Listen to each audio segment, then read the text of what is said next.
تو 15 شعبان کے بارے میں یہ قبرستانوں میں جانا، دیے جلانا، چراغاں کرنا، پٹاخے بجانا، یا 15 شعبان کی رات کو خاص مختص کر کے اس میں کوئی 100 رکعت، 6 رکعت یا درجن یا 14 رکعت مختص کر لینا، اور یہ سمجھنا کہ اس رات میں اللہ کے ہاں نام اعمال پیش ہوتے ہیں۔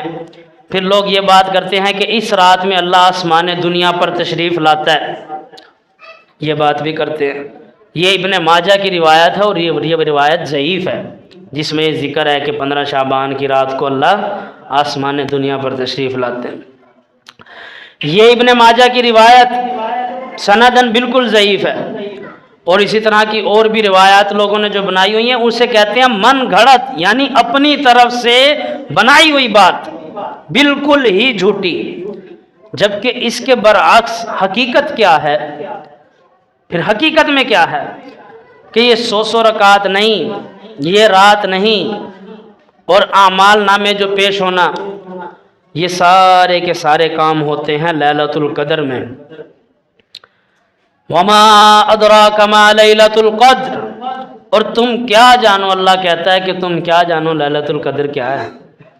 لیلۃ القدر خیر من الف شہر، لیلۃ القدر وہ ہے جو 1000 مہینوں کی عبادت سے بھی بہتر ہے۔ یہ ہے فضیلت والی رات لیلۃ القدر۔ یہ تقریباً 90 سال بنتے ہیں۔ اصل فضیلت والی رات لیلۃ القدر کی رات ہے۔ اور رہی وہ بات، وہ روایت جو میں نے بتایا ابن ماجہ کی ضعیف ہے کہ اللہ آسمان دنیا پر تشریف لاتا ہے 15 شعبان کی رات کو، اس کے برعکس حقیقت کیا ہے؟ صحیح حدیث یہ ہے کہ اللہ ہر رات آسمان دنیا پر تشریف لاتا ہے، جیسا کہ اس کی شان کے لائق ہے، اور پکارتا ہے اللہ رات کے تیسرے پہر، جب بندہ سو رہا ہوتا ہے یا گناہوں میں ملوث ہوتا ہے، تو اس وقت جو اللہ کو پکارتے ہیں، اللہ اس وقت پکار کے کہتا ہے کون ہے مجھ سے مانگنے والا، میں اسے عطا کروں، کون ہے مجھ سے بیٹے طلب کرنے والا، میں اسے عطا کروں، مجھ سے بیٹیاں طلب کرنے والا، میں اسے عطا کروں، مجھ سے رزق طلب کرنے والا، میں اسے عطا کروں۔ تو صحیح حدیث یہ کہہ رہی ہے کہ اللہ ہر رات آسمان دنیا پر جیسا کہ اس کی شان کے لائق ہے وہ آتا ہے، اور دیکھتا ہے کون ہے جو سب کے سوتے ہوئے بھی اٹھا ہوا ہے، وضو کر کے مجھ سے مانگ رہا ہے۔ تو صحیح حدیث یہ کہہ رہی ہے، اور ضعیف من گھڑت بات کیا ہے کہ اللہ 15 شعبان کی خاص رات کو آسمان دنیا پر تشریف لائے۔ تو میرے بھائیو یہ بات ہے کہ آپ صحیح حدیث کو فالو کریں، اتباع کریں، کہ تحقیق کریں، اور یہ بہانے چھوڑ دیں کہ ہمیں کیا پتہ کہ کیا بات صحیح ہے کیا غلط ہے۔ تھوڑی سی انسان تحقیق کرتا ہے اسے پتہ چل جاتا ہے، تھوڑی سی محنت کی ضرورت ہے۔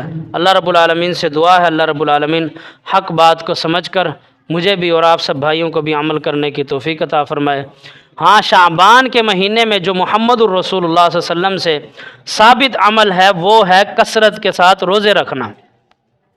رسول اللہ صلی اللہ علیہ وسلم کے بارے میں حضرت عائشہ رضی اللہ عنہ فرماتی ہیں کہ آپ صلی اللہ علیہ وسلم کو میں نے رمضان کے بعد اگر کسی مہینے میں کثرت سے بہت زیادہ روزے رکھتے دیکھا ہے تو وہ شعبان کا مہینہ ہے۔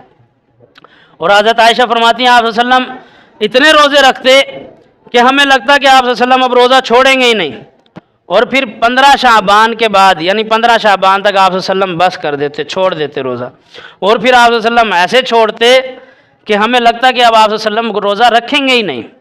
یہ صحیح بخاری میں حدیث آتی ہے کہ رمضان کی تیاری یہ سنت عمل ہے، رسول اللہ صلی اللہ علیہ وسلم سے ثابت ہے، اور رمضان سے پہلے شعبان میں کثرت سے روزے رکھنا۔